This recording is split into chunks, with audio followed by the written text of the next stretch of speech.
નમસ્કાર વિદ્યાર્થી મિત્રો, વેટ ડિજિટલ એજ્યુકેશનમાં હું પરેશ વિરડિયા આપ સર્વે મિત્રોનું હાર્દિક સ્વાગત કરું છું. મિત્રો, આજે આપણે આવનારી જે બોર્ડની પરીક્ષા છે એમના માટે ખૂબ જ ઉપયોગી અને મોસ્ટ એમપી એવું ગાલા પેપર સેટનું પ્રથમ પ્રશ્નપત્રનું સંપૂર્ણ સોલ્યુશનની ચર્ચા કરીશું. ખાસ મિત્રો, ચેનલમાં નવા હોય તો ચેનલ સબસ્ક્રાઈબ કરી દેજો અને આપણે એ પણ ચર્ચા કરીશું કે આમના સંપૂર્ણ સોલ્યુશનની પીડીએફો ક્યાંથી મળશે. આ સિવાય બીજા વિષયો જે છે આપણે આર્ટ્સના, તો એ વિષયનું પણ આપણે સોલ્યુશન ક્યાંથી મળશે તો એની પણ આપણે ચર્ચા કરીશું. તો ખાસ મિત્રો, અંત સુધી જોડાયેલા રહો. અને આજે આપણે જોઈશું ધોરણ 12 ઇતિહાસ, જેમનું પેપર 1 એનો આજે આપણે વિભાગ એ અને બીની ચર્ચા કરીશું. ખાસ મિત્રો, વિભાગ એ અને બી કે જેમાં આપણા સૌથી વધારે છે એ માર્ક્સ છે એ કપાતા હોય છે અને આ એક પ્રકારે વિભાગ એ અને બી આપણા રોકડિયા માર્ક્સ ગણાતા હોય છે. તો ચાલો આપણે ચર્ચા કરીએ વિભાગ એની. સૌપ્રથમ જેમની સૂચના નવા જે આપણી જે પેપર સ્ટાઇલ છે એ પ્રમાણે શું રહેશે તો કે નીચેના 1 થી 10 હેતુલક્ષી પ્રશ્નો છે અને એમાંથી જે વિકલ્પ છે જે આપેલા છે 4, એમાંથી સાચો વિકલ્પ આપણે પસંદ કરવાનો છે અને પ્રત્યેક સવાલનો 1 ગુણ રહેશે. તો જોઈએ, આપણો પ્રથમ વિકલ્પ આપેલો છે અને પહેલો જ વિકલ્પ આપણા માટે મોસ્ટ આઈએમપી છે અને આ ઘણી વખત તમને પૂછાઈ ગયો છે. કયો પ્રશ્ન છે? ગાંધીજીનો અક્ષરદેહ. ગાંધીજીનો અક્ષરદેહ પ્રકાશિત કરનાર પ્રકાશન કોણ છે?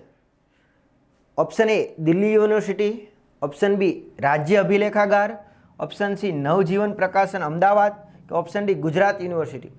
એટલે ગાંધીજીનો અક્ષરદેહ કે જેમાં ગાંધીજીની સંપૂર્ણ માહિતી છે એ આવરી લેવામાં આવી છે, એ કોણે તૈયાર કર્યો છે? તો ખાસ મોસ્ટ આઈએમપી સવાલનો જવાબ આપણો રહેશે નવજીવન પ્રકાશન અમદાવાદ દ્વારા તૈયાર કરવામાં આવ્યો છે. એટલે કે જવાબ સી આપણો સાચો આન્સર રહેશે.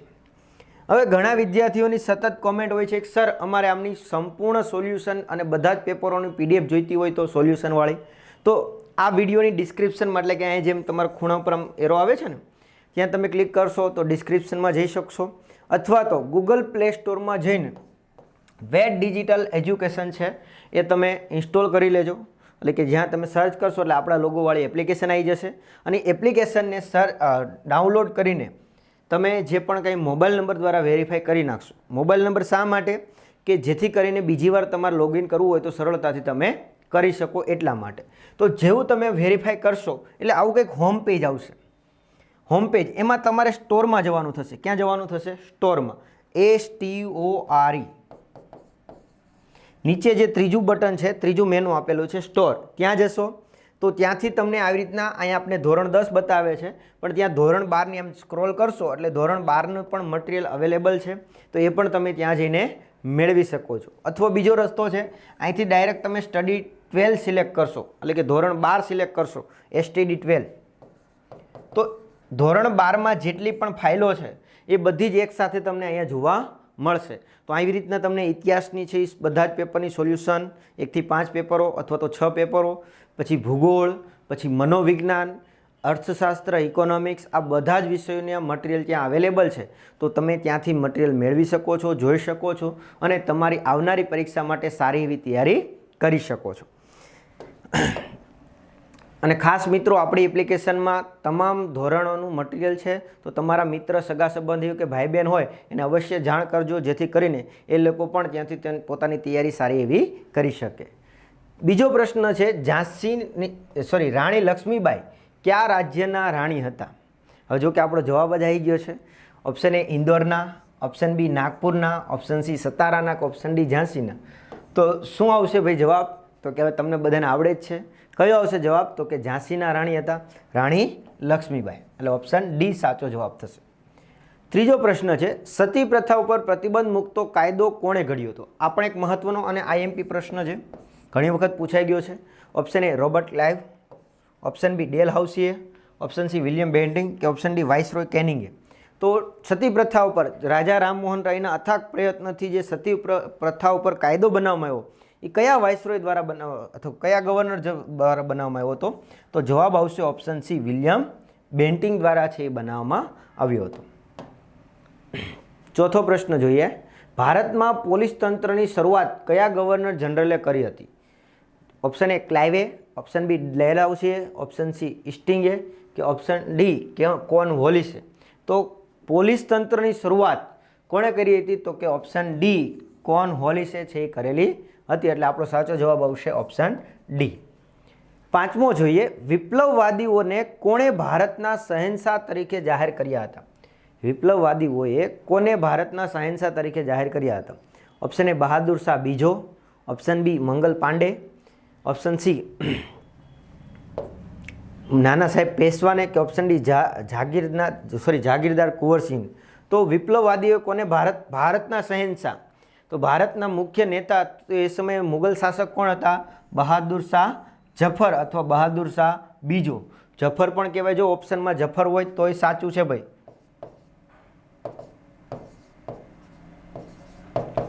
રેડી? જફર હોય તો પણ સાચું છે અને બહાદુર શાહ બીજો પૂછે તો પણ સાચું રહેશે. તો આને છે એ નેતાઓ ભારતના જે 1857ના સંગ્રામમાં છે રાષ્ટ્રીય નેતા જાહેર કરેલા હતા. તો કોણ આવશે? ઓપ્શન એ આપણો સાચો જવાબ આવશે. છઠ્ઠો સવાલ, મવાળવાદી કોંગ્રેસી નેતા કોણ હતા? તો 1907માં જે સુરતના અધિવેશનમાં કોંગ્રેસના બે ભાગ પડ્યા હતા, જહાલવાદ અને મવાળવાદ. તો જહાલવાદ એટલે ઉગ્રવાદ અને મવાળવાદ એટલે નરમવાદ. તો એમાં નેતા કોણ હતા? આપણે કયો પૂછ્યા છે? તો કે મવાળવાદના. Option A Annie Besant, option B Gopal Krishna Gokhale, option C Lokmanya Tilak કે ઓપ્શન ડી મોતીલાલ નહેરુ. તો જવાબ આવશે મિત્રો ઓપ્શન બી ગોપાલકૃષ્ણ ગોખલે. આ સિવાય જો જહાલવાદીમાં પૂછે, આ કેવા છે? મવાળવાદી એટલે નરમવાદી છે. ઉગ્રવાદી છે જહાલવાદી. એમાં 3 ત્રિપુટી આપણે યાદ રાખવાની છે મિત્રો. ઘણી વખત પરીક્ષામાં પૂછાઈ ગઈ છે. લાલ, બાલ અને પાલ. લાલ, બાલ અને પાલ. લાલા લજપતરાય, પછી બાલ ગંગાધર તિલક અને બિપિનચંદ્ર પાલ. તો આ 3 વ્યક્તિનો સમૂહ હતો, એટલે કે આ ત્રિપુટી હતી. એ શેમાં આવતી હતી? જવાળવાદમાં આવતી, એટલે જહાલવાદમાં આવતી હતી. આ બાકીના છે એ કેમાં આવતા હતા? મવાળવાદમાં આવતા હતા. જેના નેતા કોણ હતા? ગોપાલકૃષ્ણ ગોખલે. સાતમો સવાલ જોઈએ, સ્વતંત્ર ભારતના યુનિવર્સિટી શિક્ષણ પંચના પહેલા અધ્યક્ષ કોણ હતા? ફરીથી સ્વતંત્ર ભારત યુનિવર્સિટી શિક્ષણ પંચના પ્રથમ અધ્યક્ષ કોણ હતા? Option A doctor Sarvepalli Radhakrishna, option B Macaulay, option C Kothari કે ઓપ્શન ડી મુદલિયાર. તો કયો જવાબ આપણો સાચો આવશે? સ્વતંત્ર ભારત એટલે ભારત આઝાદ થયું એ પછીની વસ્તુ આવશે. તો મેકોલે તો આવશે જ નહીં. તો આપણો કયો વ્યક્તિ આવશે? ડૉક્ટર સર્વપલ્લી રાધાકૃષ્ણ. અને એની યાદમાં જ આપણે એક દિવસ ઉજવીએ છીએ. કયો દિવસ ઉજવીએ છીએ? શિક્ષણ કે શિક્ષક. ચાલો, તમારા માટે પ્રશ્ન છે. શિક્ષણ દિવસ ક્યારે ઉજવાય છે અને શિક્ષક દિવસ ક્યારે ઉજવાય છે? બંને અલગ અલગ દિવસે ઉજવાય છે. ઓકે, ઓપ્શન 2 આપું છું. તમારે ખાલી જો આ રીતના પ્રશ્ન આપવાનો છે, પહેલો અને બીજો. હું અહીં 2 ઓપ્શન આપી દઉં છું. તમારે પહેલા સામે પહેલો આવશે કે બીજો આવશે એ જવાબ દેવાનો છે. 11 નવેમ્બર, 11 નવેમ્બર અને બીજો આવશે 5 સપ્ટેમ્બર. તો 5 સપ્ટેમ્બરે કયો દિવસ ઉજવાય છે અને 11 નવેમ્બરે કયો દિવસ ઉજવાય છે? ઓકે, અને આ બાજુ આપને શિક્ષક દિવસ અને શિક્ષણ દિવસ એ જોડકા આપેલા છે. તમારે કોમેન્ટમાં જણાવવાનું છે કે ભાઈ શિક્ષણ દિવસ ક્યારે ઉજવાય અને શિક્ષક દિવસ ક્યારે ઉજવાય. એમાંથી એક દિવસ, આ બેમાંથી એક દિવસ કોની યાદમાં ઉજવાય છે? તો કે ડૉક્ટર સર્વપલ્લી રાધાકૃષ્ણ યાદ. 8મો જોઈએ તો આપણો જવાબ હતો ડૉક્ટર સર્વપલ્લી રાધાકૃષ્ણ. 8મો જોઈએ, સરદાર વલ્લભભાઈ પટેલે કુલ કેટલા દેશી રાજ્યોનું વિલીનીકરણ કર્યું હતું અથવા તો ભારત સંઘમાં કર્યું હતું? તો સરદાર વલ્લભભાઈ પટેલ, જેને આ કામને બદલ એક નામ મળ્યું છે ભારતના બિસ્માર્ક. શું નામ આપ્યું હતું? ભારતના બિસ્માર્ક. શા માટે ભારતના બિસ્માર્ક કીધા? તો કે એ સમયે જર્મનીનું એકીકરણ કરનાર હતો બિસ્માર્ક અને એને આધારે ભારતનું એકીકરણ કરનાર હતા સરદાર પટેલ. એટલા માટે એને એક ઉપમા મળી હતી ભારતના બિસ્માર્ક તરીકે. તો આપણો ઓપ્શન આપ્યા છે 559, 560, 550 કે 562.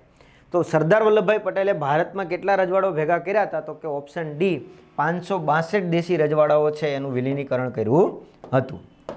9મો જોઈએ, યુરોપિયન આર્થિક સમુદાયે કયું સહિયારું ચલણ અપનાવ્યું હતું?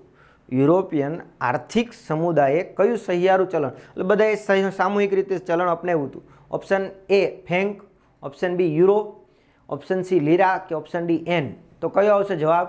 તો કે ઓપ્શન બી યુરો છે એ આવશે, કે યુરોપિયન જે આર્થિક સમુદાય છે એ સામૂહિક રીતે આ ચલણ અપનાવ્યું હતું. નેક્સ્ટ 10મો એટલે વિભાગ એનો આપણો છેલ્લો સવાલ, ડીએનએ ઉપર સંશોધન કરનાર ભારતીય વૈજ્ઞાનિક કોણ હતા? Option A T K. Gujjar, option B APJ Abdul Kalam, option C Jagdish Chandra Bose કે ઓપ્શન ડી હરગોવિંદ ખુરાના? તો ડીએનએ ઉપર તો પહેલાં તો ડીએનએ ડીઓક્સી રિબોન્યુક્લિક એસિડ એનું પૂરું નામ છે, અને એનું ઉપર છે એ સંશોધન કરાર ભારતીય વ્યક્તિ પૂછ્યા છે, તો કોણ આવશે? હરગોવિંદ ખુરાના. એટલે ઓપ્શન ડી આપણો સાચો જવાબ આવશે. નેક્સ્ટ જોઈએ વિભાગ બી. તો વિભાગ બી પણ એમાં પણ આપણા કેટલા પ્રશ્નો છે? તો કે 10 પ્રશ્ન છે, એટલે કે 11 થી 20 પ્રશ્નો, અને એમાં પણ પ્રત્યેકના આપણા કેટલા ગુણ રહેશે? તો કે 1 ગુણ રહેશે. તો ચાલો જોઈએ 11મો સવાલ, ડચ ઈસ્ટ ઇન્ડિયા કંપની યુરોપના કયા દેશની હતી? ડચ, જો ઈસ્ટ ઇન્ડિયા કંપની ખાલી નથી, ડચ આપ્યું છે, તો ડચ છે એ ક્યાંની હતી? તો કે ડચ ઈસ્ટ ઇન્ડિયા કંપની યુરોપના હોલેન્ડ, અને હોલેન્ડ જો ન આપ્યું હોય તો તમે અહીંયા નેધરલેન્ડ લખો તો પણ ચાલે,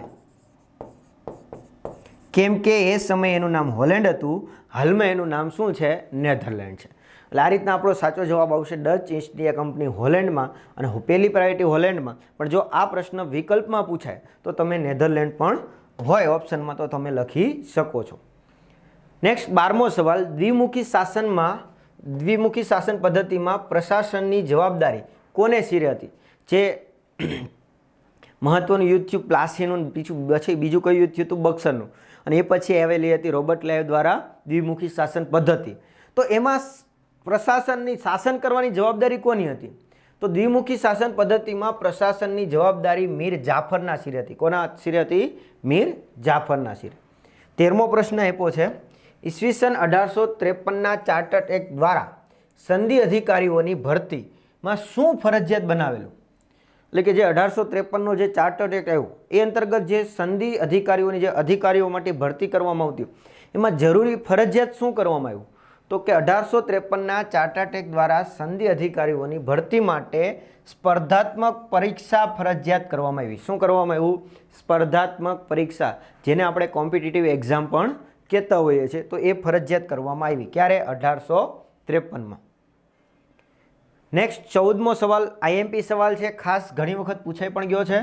બ્રહ્મો સમાજ પહેલાં તેનું મૂળ નામ શું હતું?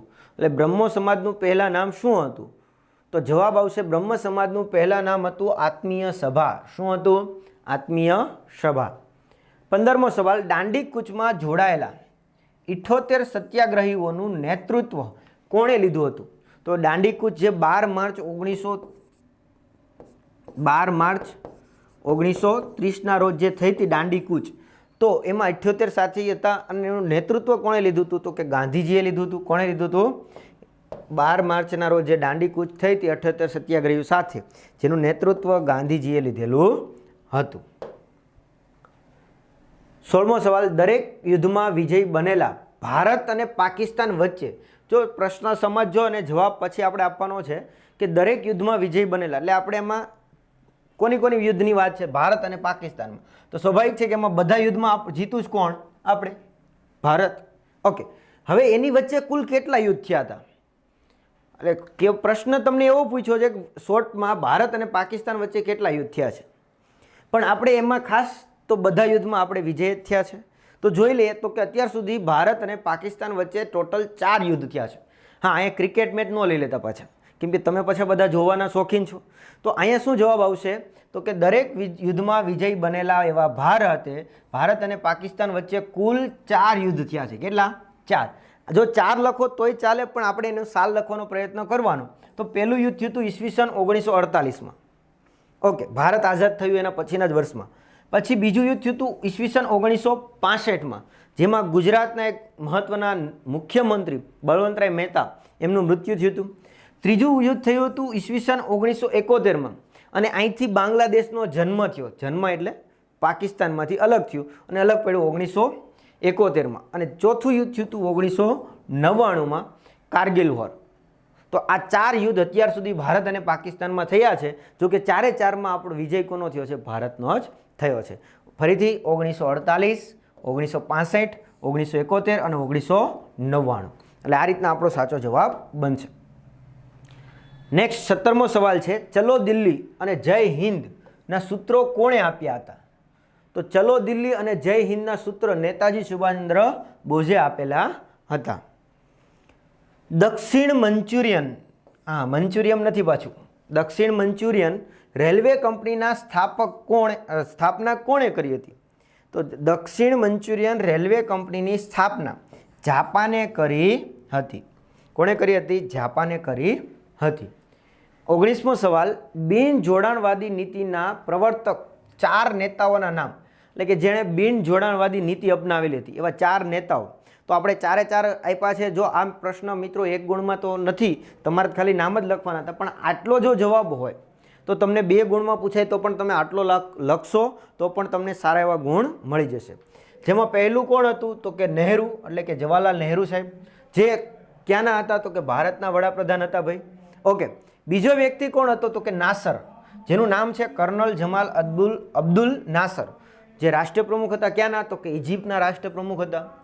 ત્રીજું ટીટો, જેનું નામ હતું માર્શલ ટીટો, જે ક્યાંના નેતા હતા? તો કે યુગોસ્લાવિયાના નેતા હતા. અને છેલ્લે સુકર્ણો, પ્રેસિડેન્ટ સુકર્ણો, જે ઇન્ડોનેશિયાના રાષ્ટ્રપ્રમુખ હતા. તો ટોટલ 4 વ્યક્તિઓ. જો તમે ખાલી પરીક્ષામાં 1 ગુણમાં આટલું લખો, નહેરુ, નાસર, ટીટો અને સુકર્ણો, તોય ચાલે. પણ જો તમને 2 ગુણમાં પૂછાય તો તમે આ રીતના સારી રીતે વર્ણન કરો તો તમને સંપૂર્ણ બંને ગુણ મળી શકે. તો ખાસ આમાંથી આપણે ઘણા બધા પ્રશ્નો પૂછાઈ શકે છે. તો સારી રીતે આ પ્રશ્ન વ્યવસ્થિત સમજવો અને જવાબ તમારે યાદ રાખવાનો પ્રયત્ન કરવો. છેલ્લો જોઈએ વિભાગ બીનો છેલ્લો પ્રશ્ન, પરમાણુ વિખંડનની પ્રક્રિયા માટે શું તૈયાર કરવામાં આવે છે? તો પરમાણુ વિખંડનની પ્રક્રિયા માટે શું કરવામાં આવે છે તૈયાર? તો કે રિએક્ટર તૈયાર કરવામાં આવે છે. તો આપણો જવાબ આવશે રિએક્ટર. તો અહીંયા મિત્રો આપણે વિભાગ એ અને બીનું સંપૂર્ણ સોલ્યુશનની ચર્ચા કરી. આવી રીતના વિભાગ સી અને ડીની ટૂંક સમયમાં આપણે વિડીયો મૂકીશું અને ખાસ પીડીએફ તમે આપણી એપ્લિકેશનમાંથી મેળવી શકો છો અને તમારા વધારે મિત્રોને શેર કરી શકો છો, જેથી કરીને એ લોકો પણ સરળતાથી જોડાઈ શકે. તો આ વિડીયોમાં આપણે અહીંયા સુધી રાખીએ. Thank you. જય હિન્દ, જય ભારત. અસ્તુ.